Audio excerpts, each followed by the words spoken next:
Okay, it is Wednesday, May 8th, 8:30 p.m., 8:31 p.m. Central Standard Time, and welcome to week 6 of Introduction to Corrections. And I'm going to spend a little time going over the assignments, and then I'm going to adjourn. So let's take a look. Let me share my screen.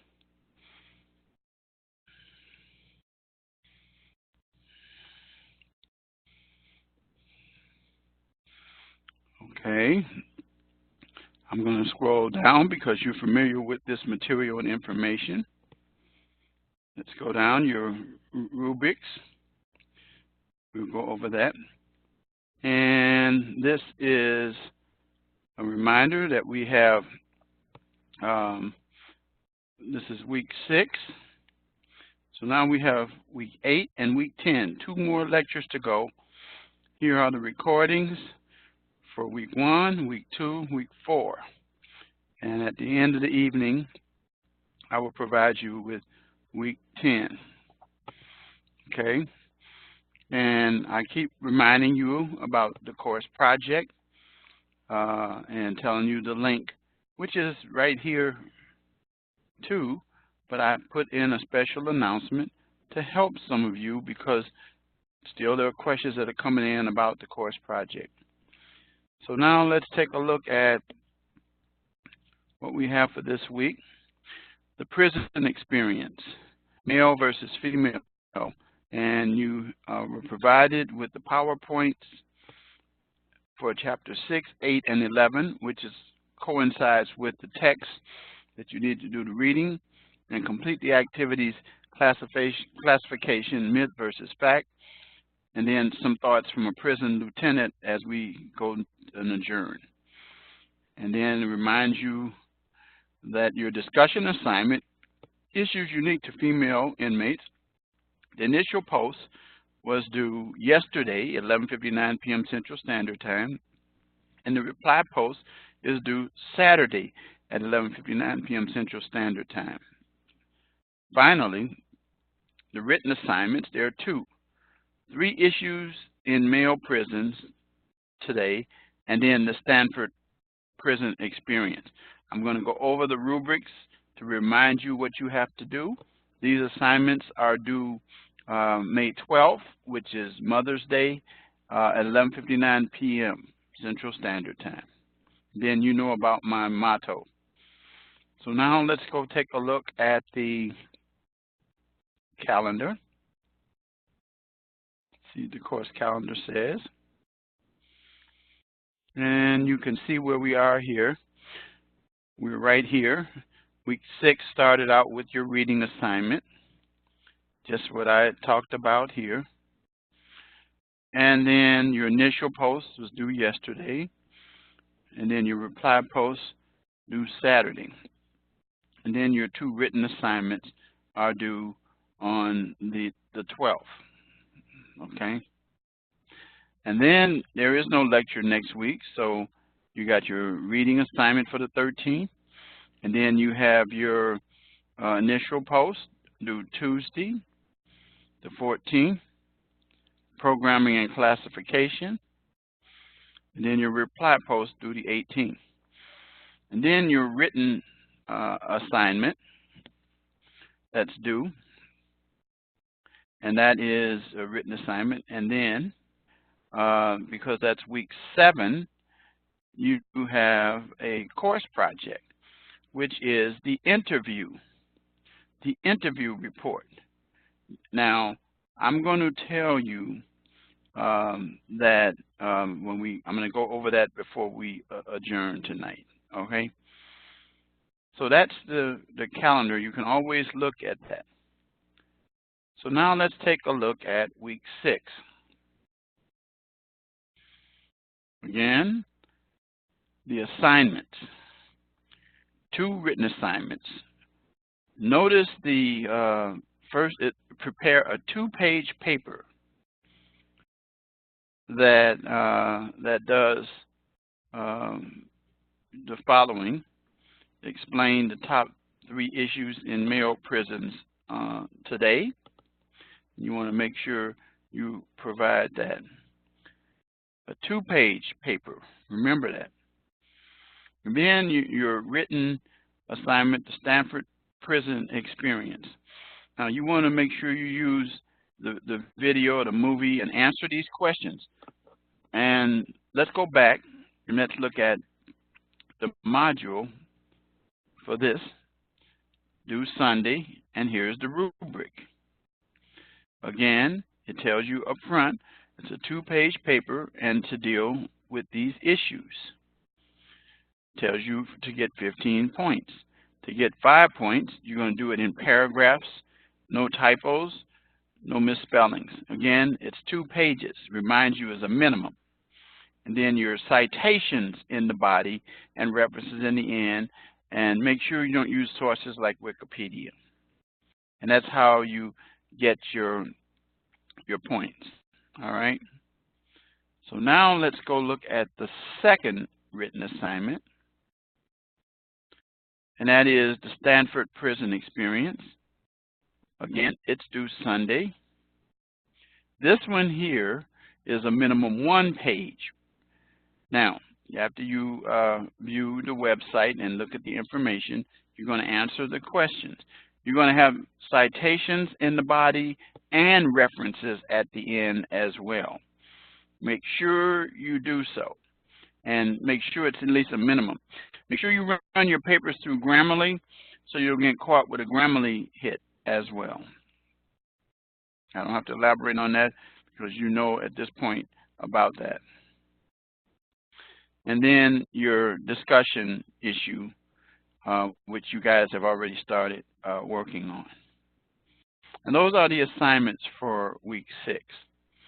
Now, I want to go over the assignments for week 7 before we get into the discussion. So for week 7, it is your state's program. And remember, this is a 2-page paper, and APA citations and references are required. And it tells you, this is due not Sunday, but a week from Sunday. And here is the rubric.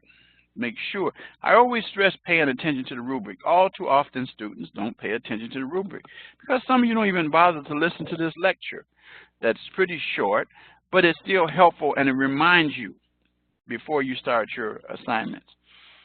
And you're going to deal with your state's programs and services, and then you're going to put it in paragraphs, meets the 2-page minimum requirement, citations in the body, and references at the end. So now I want to point out to you now the next part for the course project interview. And this is where you're doing the actual interview. Remember where the questions are located. The questions are located in week 1, and you have 5 required questions as well as 3 discretionary questions. That's where you're going to find them. Now, this is different from any paper that you'll do. It says to satisfy the APA requirement, it is important. Remember to have in-text citations only. You do not have to have a reference page. Don't put it in question and answer format. Instead, use complete sentences. Coordinate your thoughts to provide information around the concepts covered. And this is where you demonstrate your transferable skill of communication. All right? And so be sure that you follow this. Very, very, very important. Those questions are in week 1. I'm not going to turn to them, but they are in week 1, and that's where you'll find them. Remember, again, if you look at this, down here, when it's due, the 19th, but look at this. You'll see the content that you have to demonstrate, but what I want to point out to is that your APA, notice this is the exception. APA format with the title page, references are not necessary for this assignment, but citations are important. You're going to cite the person that you interviewed and when you interviewed them, and that's how you do it. All right? So you put that in parentheses as a citation. All right? Very important. Very important. That's for week 7. So now you have that. So now let's go back to week number 6. And let's look at the lesson content for this week. So your classification, myth versus fact, and then we're going to close with some thoughts from a prison lieutenant. These are the assignments that I've already gone over. Now, you should be aware that prisons, first of all, one of the 4 proper agencies that you use for this discussion, for the project. Prison is where a person is committed to for long term. And when they first go in, they go into what we call processing and orientation, where everything that they have to do in prison is laid out for them. And then they're classified based upon the type of crime they committed. The more serious offenders are at a higher risk level and are placed in higher risk facilities. And so it depends on what the risk level or the crime. I would say the more violent individuals go into the super, and you will find out that their movement around is very restricted. And so they also provide programs such as drug and alcohol treatment, education, job skill training. Many people are learning how to become barbers or beauticians when they go to prison, so that they come out with a skill to help them, so that hopefully they will go into a new direction in life. Now, one of the things that happens is when a person is incarcerated, they're going into an environment. This is why there are so many people who are wrongfully convicted that spend many years in prison, and when they come out, it's really a disservice to them. They, in order to survive, adapted to the culture of the facility and came out with these habits, and consequently, they may not have gone in a criminal, but they will come out ready to engage in criminal activity. And so they are going to be subjected to the codes that are in the prisons themselves, trying to keep things quiet. And so they pick up the customs and they start to talk like, they may even start to dress like. You've seen these saggy pants and things like that. And so they'll even participate in gangs that will lead to what they will become when they are released. And they are going to be subjected to environments where there's constant violence because of the large numbers of individuals that are in prisons. And it is common for prisons to have riots because of the overcrowdedness and because of the factions of the gangs that are in there. And then there are also, because there are not enough staff, there's constant assaults on the staffs themselves, the correction officers as well. So it's kind of hard for the guards or correction officers to control a lot of the violence that take place. So what they try to do is they try to keep the inmates segregated as much as possible, but it's not very successful.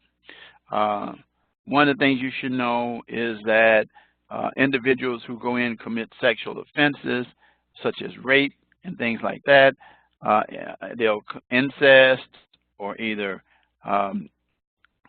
sexually assault a child, and they find themselves in situations where they have to segregate them because of the violence.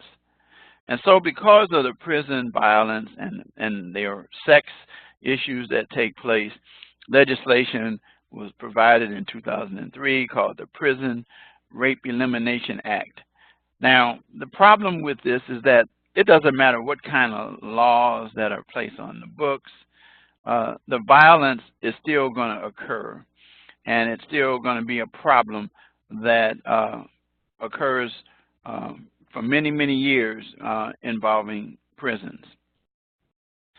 So it's a tough job. I have had a few students who were correction officers for many, many, many years and can share stories of attempted takeovers in the prison by gangs or various factions, riots that are designed to throw the guards off while something else is going on, and there are many things. So these same issues apply male and female, and there are many females who are being incarcerated in prisons now because of their actions or activities with a male. And it says here, females are more likely than males to be convicted of nonviolent crimes and incarcerated for carrying drugs or something like that, or maybe even retaliating on a husband, spouse, partner who not sexually abused them, but may have engaged in domestic violence as well. Some of the issues that relate to women, though, that are incarcerated is the mental aspects of it, of being taken away from their family and friends, especially taken away from their children, and they are placed in situations where depression and other mental illnesses take place. But it says prisonization occurs with females, and this socialization process involves forming kinship with people in the prison. Motherhood and health issues are the two areas I was talking about earlier that are ongoing, and there are issues that result in injury or maybe even suicide for females in prisons themselves. And then there is a problem that women become the targets of officers and other individuals for sexual assault. But the male guards particularly are involved in situations where there's sexual assault on the female inmates. And so it continues to grow on and on and on. So you have some of the same issues, but some variations based on what I've said. Now let's look at a little bit of this, myth versus fact. So the question is, inmates easily adjust to prison life, and the truth of the matter is that that's not true at all, because individuals are taken away from their families, and you find that there are problems. So what do you think the fact is? It says inmates easily adjust to prison life. The fact is that it is not true. And then what you're going to see when you submit it is this. You should submit it, should come, submit it. Then it goes next.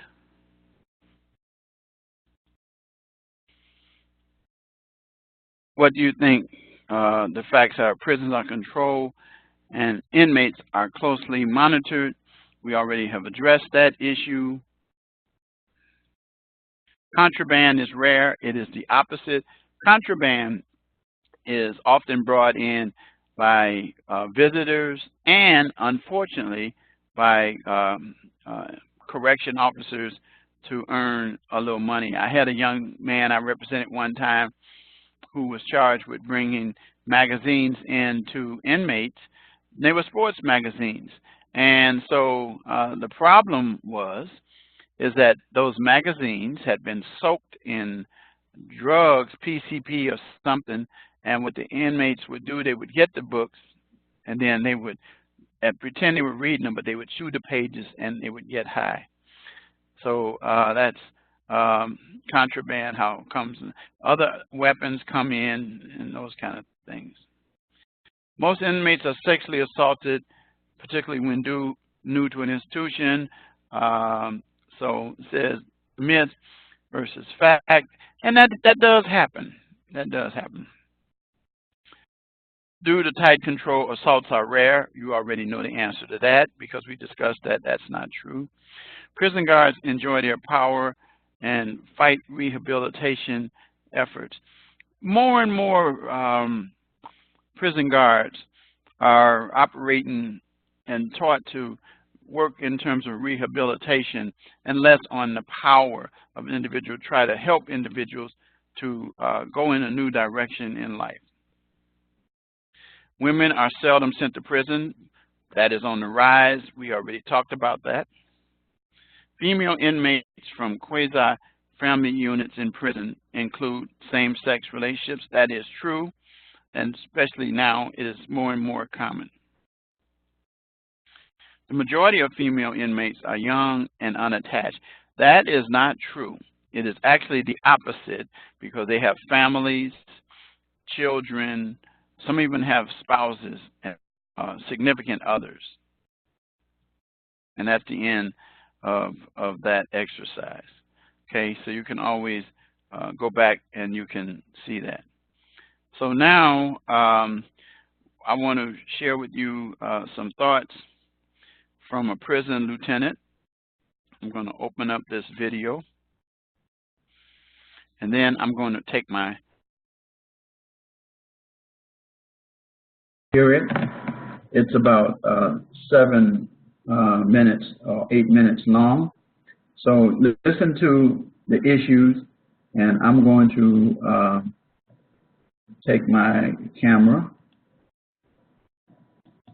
Let's see.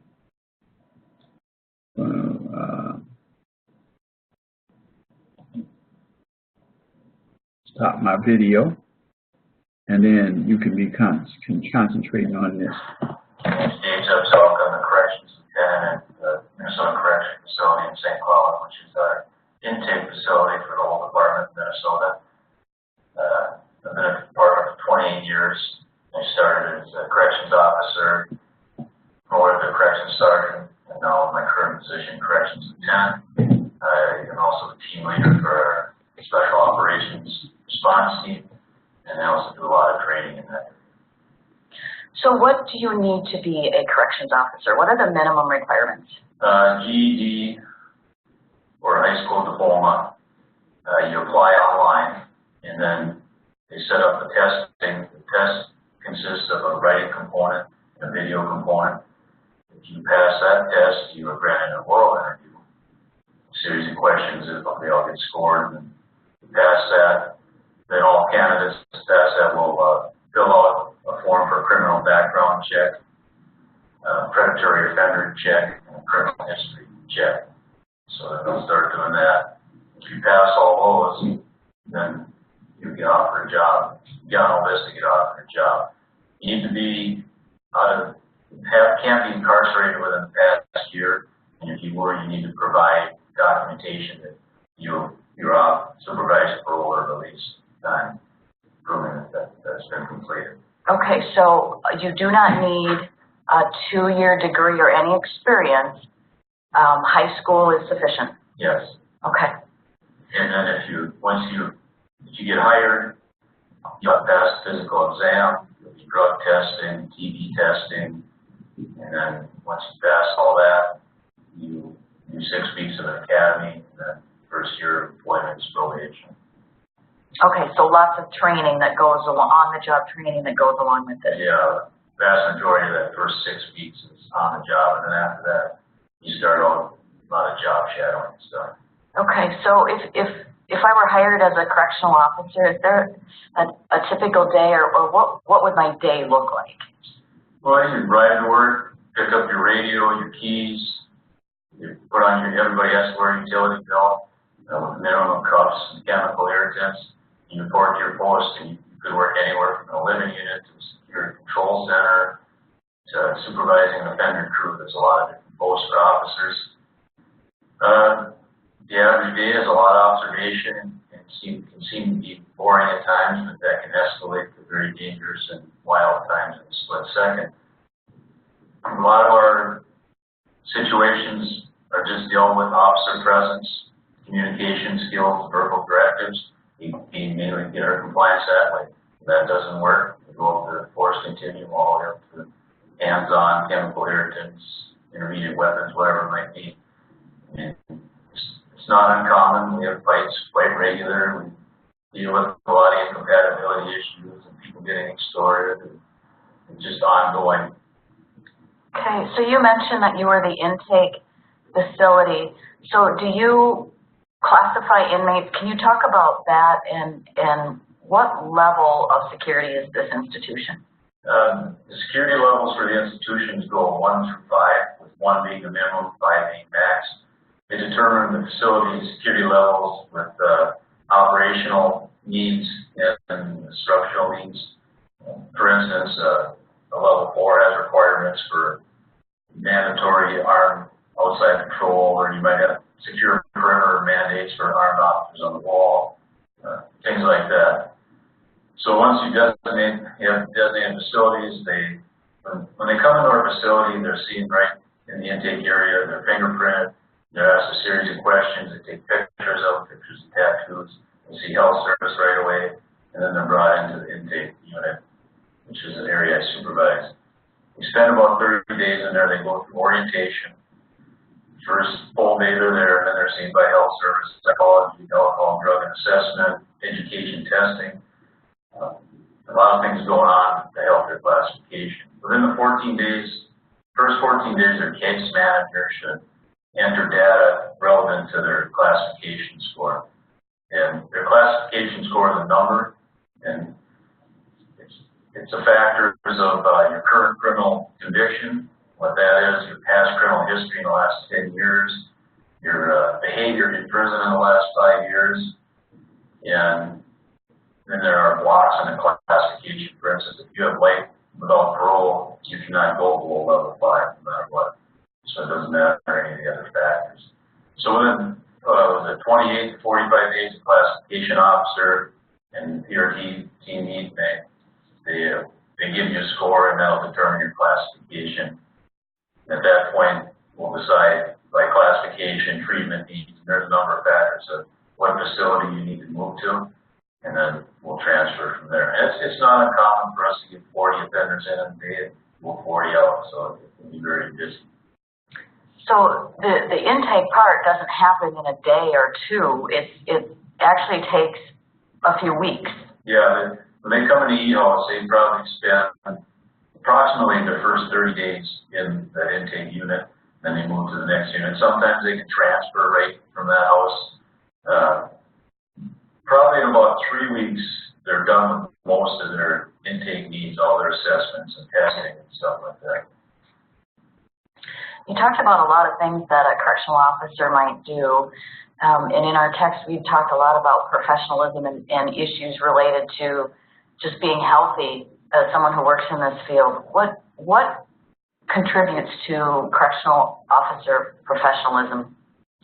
Well, you're supposed to treat everybody with respect, be courteous, and you give respect, you give respect.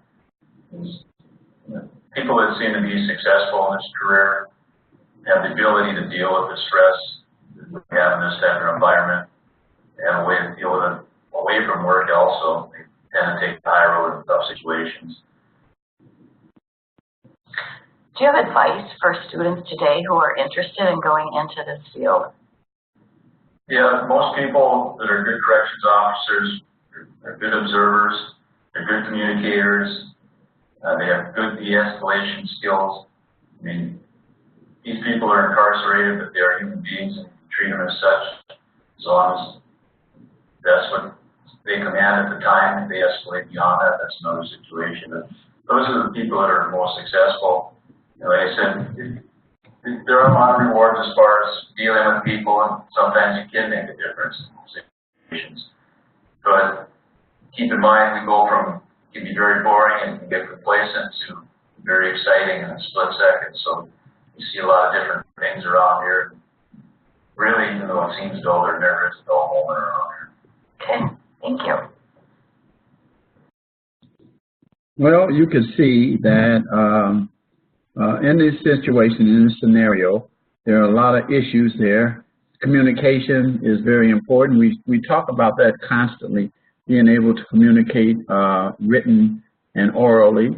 And then we also discuss the fact that individuals find themselves in situations and circumstances where they have to, as they say, lay down the letter of the law, and you find individuals who are going to commit crimes in there, and they're going to have to deal with them with dignity and respect, even though they're pretty tough people.